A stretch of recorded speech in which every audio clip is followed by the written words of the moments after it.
Jesus looks up and sees a crowd moving toward him across a remote hillside. Thousands of people, families, sick people, tired people, men and women who have followed him because they have seen what happens when he speaks and when he touches the suffering. Then Jesus turns away from the crowd and looks at one disciple, Philip, and he asks him a question.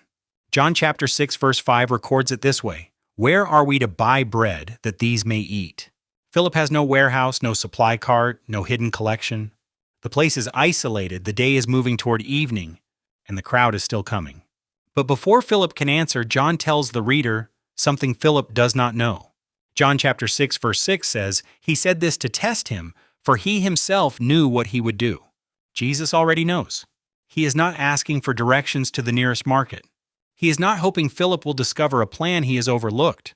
He sees the crowd, understands the need, and knows what he intends to do. And yet he still makes Philip answer. That is the tension inside this miracle. The feeding of the 5,000 does not begin when bread appears in people's hands. It begins when Jesus places an impossible need in front of a disciple and asks him to look at it. What was Jesus testing? Was Philip expected to ignore the numbers? Was he supposed to predict a miracle? Why Philip? And why involve any of the disciples when Jesus already knew exactly what he would do? The answer is not contained in one sentence.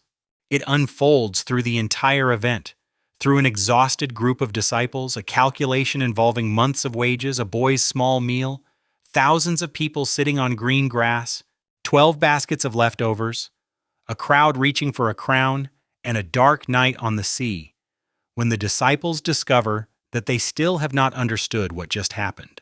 To see why the question carries so much weight, you have to see the disciples before Jesus asks it. Mark tells us they had just returned from being sent out to minister. They had been preaching, healing, moving from place to place, and now they came back to report everything they had done. But people surrounded them so constantly that Mark says they did not even have time to eat. So Jesus invited them to come away to a deserted place and rest. They entered a boat looking for quiet. The crowd saw them leave, recognized where they were going, and ran along the shore. By the time the boat arrived, the quiet place was already full.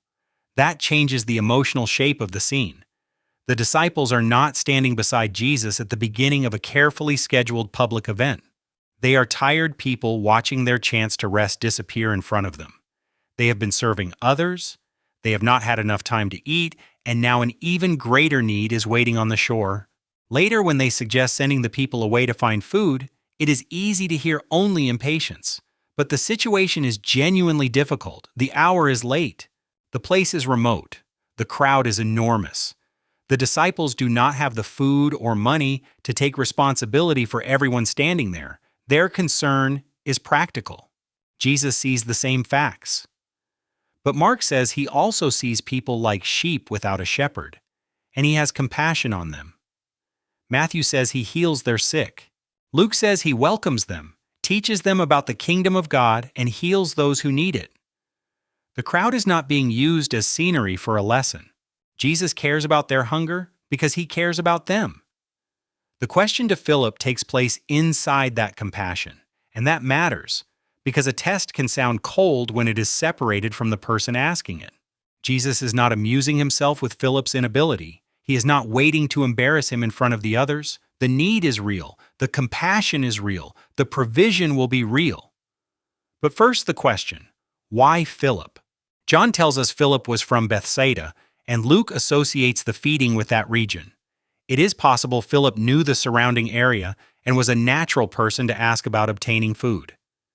But the text never says that is why Jesus chose him. It also never calls Philip the accountant of the disciples. It never says he was unusually pessimistic. It never turns him into a symbol of cold logic. What John does show is a disciple still learning how to see Jesus. When Jesus first called Philip, Philip went to find Nathanael. He told him they had found the one written about by Moses and the prophets.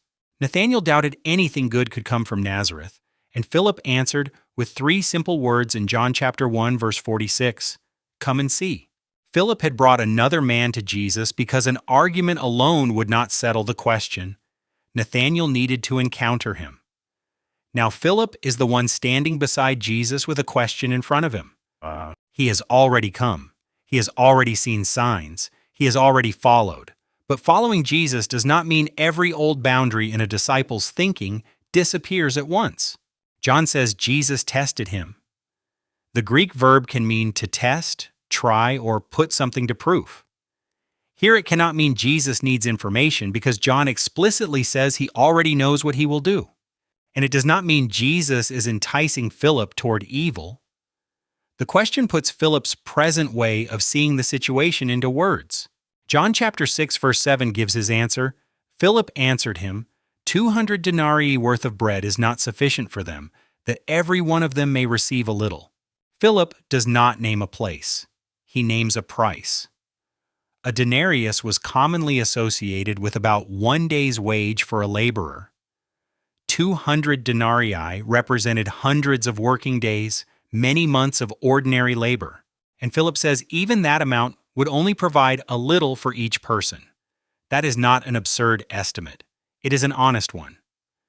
John says about 5,000 men were present, and Matthew adds women and children.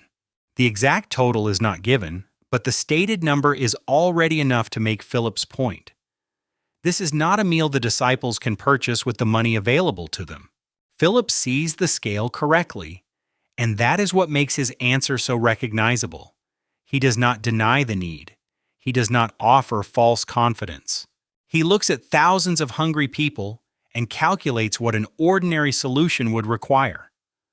There is wisdom in knowing the cost. The passage does not condemn planning. It does not suggest that faith begins when people stop thinking clearly. If Philip had claimed that a few coins could feed the crowd, he would not have been more faithful. He would simply have been wrong. His answer tells the truth about human resources. It is tempting to turn the moment into a pass or fail question and declare that Philip failed. John does not use that language. He tells us that Jesus tested Philip, then preserves Philip's answer and the sign that followed. The more careful conclusion is that the question exposed the boundary of Philip's present response. He could describe what the disciples could not afford. He could not yet describe what Jesus was about to make possible. That is not the same as saying Philip had no faith. He had already followed Jesus and invited someone else to meet him. It means that genuine disciples can trust Jesus and still discover places where their understanding has not caught up with the person they are following. The question brings one of those places into the light. But Jesus does not respond by sending him away. Another disciple steps forward. Andrew, Simon Peter's brother, has found a boy in the crowd. The boy has food. For a moment, the story seems to move toward an answer. Then Andrew names what he found. John chapter 6 verses 8 and 9 says, one of his disciples, Andrew, Simon Peter's brother, said to him, there is a boy here who has 5 barley loaves and 2 fish, but what are these among so many? 5 loaves, 2 fish. Philip has measured what they cannot buy. Andrew has identified what they actually possess. Both answers end in the same place. Not enough. John does not tell us the boy's age. He does not tell us whether the boy volunteered the meal, whether Andrew asked him for it, or whether the boy understood what Jesus intended. The boy's motives are left unstated. What matters in the scene is the contrast between the food and the crowd. The supply is so small that Andrew can mention it only by immediately questioning its usefulness. What are these among so many? John also specifies that the loaves were made from barley. That may recall an earlier scene in 2 Kings chapter 4. In that account, 20 barley loaves are brought to Elisha. Elisha tells his servant to set them before 100 men. The servant protests that the amount is insufficient. The people eat, and some remains. John does not explicitly identify that passage as the background, so the connection should be held with care. But the similarities are striking. Barley loaves, a servant's objection, a crowd fed, and food left over. There is also an enormous difference. Elisha's scene begins with 20 loaves for 100 men. Here there are 5 loaves for thousands. The small meal does not make the problem look manageable. It makes the scale almost unbearable. The disciples now have a number for the crowd, a number for the cost, and a number for the food. Every visible quantity points toward the same conclusion. Then Jesus tells them to make the people sit down. John says there is much grass. Mark calls it green grass and describes the people arranged in groups by hundreds and fifties. Luke also mentions groups of about 50. The hillside changes. A moving mass of people becomes rows and clusters spread across the ground. The disciples walk through the crowd, directing people into groups. Thousands of faces turn toward the place where Jesus is standing, and the food has not changed. The same 5 loaves are there. The same 2 fish. Philip's 200 denarii have not appeared. No wagon has arrived. The disciples are preparing a crowd for a meal they cannot see. This is not a technique for forcing God to act. Jesus gives a direct instruction in a particular moment, and the disciples obey it. The passage does not promise that anyone can guarantee a miracle by behaving as though one has already happened. But the sequence matters. Jesus involves the disciples before they understand how the need will be met. They have named the problem. They have searched the crowd. They have found the food. Now they organize the people. The test is no longer a private exchange between Jesus and Philip. Every disciple is being drawn into the impossible situation. Jesus takes the loaves. He gives thanks. Then the bread begins to move. From Jesus to the disciples, from the disciples to the people sitting on the grass. Group after group receives food. The fish follows. Hands reach out. Portions are passed down rows. The disciples keep returning and the food keeps going. The Gospels do not describe the physical process of multiplication. They direct attention to what Jesus does and to what the people experience. John says they receive as much as they desire. That is the answer to Philip's little. Philip had said that even 200 denarii would not provide more than a small portion for each person.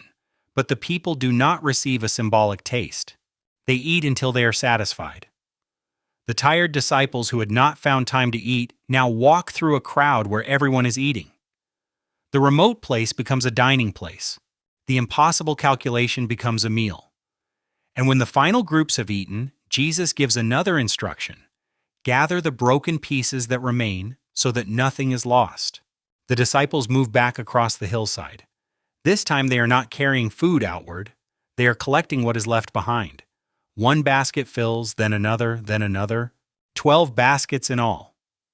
The number may call to mind the 12 tribes of Israel or the 12 disciples, but John does not explain any symbolism. The plain meaning does not need help. Everyone has eaten, and there is still more. Philip had looked at the crowd and concluded that a large amount of money could give each person only a little. Now the disciples are standing beside 12 baskets after every person has been satisfied. The first number measured insufficiency. The final number measures surplus. Step back and look at the physical reversal. At the beginning, the need is moving toward the disciples while their hands are empty. In the middle, the crowd is seated and the only visible food can fit into one small meal. At the end, the people are full and the disciples are moving among 12 baskets of pieces that did not exist in their calculations. Nothing about the original need was exaggerated. The outcome changed because something entered the scene that the numbers could not measure in advance. But the people watching that outcome still have to decide what it means. This is where most retellings allow the scene to settle into a simple conclusion. Jesus can provide. The disciples should have had more faith. The crowd goes home amazed. But John does not let the story become that simple. The people see what has happened and say Jesus is truly the prophet who is to come into the world. Their words likely recall the prophet like Moses promised in Deuteronomy chapter 18. They understand that the feeding belongs to something larger than an unusual meal. Then they move to seize Jesus and make him king. Their excitement becomes pressure. The crowd that had been seated in ordered groups begins to move again, this time toward Jesus. He withdraws alone. The attempted crown reveals that a person can recognize power without understanding purpose. The crowd has been fed. They have seen a sign in the wilderness. They believe Jesus could change their material and political future. But instead of allowing the sign to reveal Jesus on his terms, they try to give him a role on theirs. John does not spell out every political calculation in their minds. He tells us what they intend to do and what Jesus does in response. They want to make him king by force. He leaves. The crowd has not ignored the miracle. It has interpreted the miracle in a way Jesus refuses. But the most surprising misunderstanding does not belong to the crowd. That night, the disciples enter a boat and cross the sea. Darkness settles over the water. A strong wind rises. The waves build. Jesus is not yet with them. Then they see him walking on the sea. The feeding has been followed by another scene in which the disciples face something beyond their control. This time, the visible problem is not a hungry crowd, but dark water and wind. Jesus comes to them.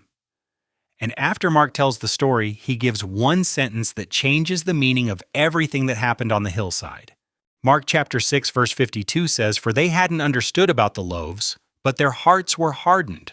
They had not understood about the loaves. The disciples had done more than watch. They had calculated the cost. They had found the food. They had seated the people. They had carried the bread. They had gathered the leftovers. And still they had not understood. That is the late turn inside the story. The question to Philip was not merely a quick test of whether one disciple could predict a miracle. The loaves were revealing something, and the disciples were being led through that revelation step by step. The question exposed the limit of Philip's answer. The food exposed the limit of what the crowd possessed. The distribution exposed the difference between what the disciples could supply and what they could receive from Jesus. The baskets left physical evidence in their hands, yet Mark says the meaning had not fully reached them. What were the loaves supposed to reveal? John answers by continuing the story into the next day. Morning comes, and the sight of the meal no longer holds the answer the crowd wants. The grass is still there. The memory of the food is still there. But Jesus has gone. So they search. The people cross the water and find him on the other side. Their movement keeps the story alive. First they followed him into the remote place, then they tried to seize him, and now they travel again because the meal has awakened a demand for more. They have not forgotten the bread. They have misunderstood what the bread was for. Jesus tells them they are seeking him because they ate the loaves and were filled, not because they had rightly perceived the signs. That word matters. A miracle can be treated as an impressive event. A sign points beyond the event. The bread was real. The hunger was real. Jesus did not pretend bodily need was unimportant. He saw hungry people and fed them until they were satisfied. But if the crowd stops with the food, it is stopped before the sign reaches its destination. The discussion turns to manna. Israel's ancestors had eaten bread in the wilderness. John has already told us that Passover was near, and now the chapter brings together a remote place, bread, testing, and manna. Those details strongly recall the Exodus, though John does not label every connection. In Exodus chapter 16, God gives bread from heaven and says Israel will be tested in relation to his instruction. Bread and testing meet there too. But Jesus redirects the crowd away from treating Moses as the source, and away from seeking another temporary supply. John chapter 6 verse 35 records his words. Jesus said to them, "I am the bread of life. Whoever comes to me will not be hungry, and whoever believes in me will never be thirsty." Now the question to Philip reaches its deepest level. Jesus did not ask where bread could be purchased, because the central answer was hidden in a marketplace. He asked while the crowd was approaching, while every human resource was visibly inadequate, because the sign would not end by showing Philip a better purchasing strategy. It would show him Jesus. That is what Philip's calculation could not yet include. Not because arithmetic was wrong, but because arithmetic could measure only the resources already visible. 200 denarii could be counted, 5 loaves could be counted, 2 fish could be counted. The crowd could be counted. But the identity of Jesus could not be reduced to any of those numbers. John later explains why he records signs. John chapter 20 verse 31 says, "But these are written that you may believe that Jesus is the Christ, the Son of God, and that believing you may have life in his name." The sign is not complete in the viewer's understanding when the question is only, how did the bread multiply? The sign is doing its intended work when it produces the question, who must Jesus be? The crowd saw enough to want his power and still tried to force him into the wrong kind of kingship. The disciples stood close enough to touch the bread and still did not understand the loaves. John writes so the reader will not stop where either group stopped. And now Philip's earlier invitation returns. Come and see. At the beginning of John's Gospel, Philip had spoken those words to Nathanael. By John chapter 6, Philip has come, he has seen, and he is still being taught what seeing requires. There is one more appearance of Philip in John that fits this slow formation without proving a fixed personality. In John chapter 12, Greek visitors who want to see Jesus approach Philip. Philip goes to Andrew and together they bring the matter to Jesus. Once again, Philip stands between a human request and Jesus. Once again, he does not become the answer himself. He carries the request toward the one who is. John never stops to explain whether these scenes are meant to form a deliberate character pattern. But they keep Philip close to the same basic question. When a need, request, or mystery reaches him, what will he do with it? Later in John chapter 14, Philip will ask Jesus to show the disciples the Father. Jesus will direct him back to the revelation already standing before him in the Son. John does not mock Philip for this slow understanding. Philip remains a disciple. Jesus continues teaching him. That is part of the mercy in the hillside question. Jesus knows what he will do, but Philip does not. Jesus knows the answer will not come from the budget, but he allows Philip to name the budget.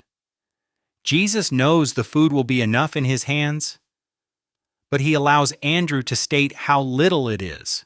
He does not demand that the disciples pretend the problem is smaller than it is. He lets them see its full size. Then he keeps them near. Philip is not removed after giving an incomplete answer. Andrew is not dismissed after asking what 5 loaves can do. The disciples remain inside the event. They receive instructions, they carry what Jesus gives, they walk among the people. They gather the evidence afterward. The test exposes a limit, but exposure is not the end of the lesson. Participation follows. That matters for the way this passage speaks beyond the hillside. There are situations in which the numbers are genuinely bad. A person can examine the money, the time, the strength, the available help, and reach an honest conclusion. I cannot produce what this need requires. John chapter 6 does not tell that person to lie about the numbers. Philip's estimate was not sinful because it was realistic. The danger appears when a correct statement about human ability becomes a complete statement about the situation. I cannot do this may be true. I do not have enough may be true. I do not know where the answer will come from may be true. But none of those statements answers the question of who Jesus is or what faithfulness requires next. The passage also does not give a formula for guaranteed outcomes. It does not promise that every shortage will end in visible surplus, that every illness will be removed, or that every difficult season has been arranged as a test. Jesus' actions in this sign belong to this sign. What the passage does reveal is his posture within the need. He sees the crowd before Philip has finished calculating. He is moved with compassion before the disciples know how to respond. He knows what he will do before the question is asked, and he does not ask the disciples to become the source of the provision. Their task is active, but it is dependent. They organize the crowd, they distribute the food, they gather what remains. Yet everything they carry comes from Jesus. They do not create the bread, they receive it. That is a more demanding lesson than either passivity or self-reliance. Passivity would say, Jesus can do it, so the disciples have no part. Self-reliance would say, the need is ours, so we must somehow become sufficient. The hillside holds the two together. The disciples cannot produce the meal, but they are still called to serve it. They bring the real problem to Jesus without disguising it. They place the available food before him without pretending it is enough. They obey the instruction they are actually given, and they carry to others what they first received from him. The emotional center of the story is not Philip becoming powerful. He never becomes the answer to the crowd. It is Philip learning that being unable to meet the need does not make him useless in the hands of Jesus. He can tell the truth about the limit. He can remain present. He can obey. He can carry bread he did not create. And even when he does not yet understand everything the loaves reveal, Jesus continues forming him. Now return to the moment before any of that happens. The hillside is still crowded. No one has eaten. The boy's meal has not been brought forward. The baskets are empty. Jesus looks at Philip and asks, "Where are we to buy bread that these may eat?" Philip hears a question about location and cost. The miracle answers at another level. The crowd cannot be fed by the disciples' money. It cannot be fed by the food they find. It will be fed because Jesus takes what is insufficient, gives thanks, and provides what no one else in the scene can supply. But even that is not the final answer. The bread fills the crowd for a day. The sign points to the one who gives life. That is why the question was part of the miracle. It made the limit visible before Jesus revealed the provision. It drew Philip and the disciples into the need before they were drawn into the distribution. It left them holding baskets that contradicted every calculation they had made. And it forced a question larger than the one Jesus first asked. Not merely where can bread be found, but do you understand who is here?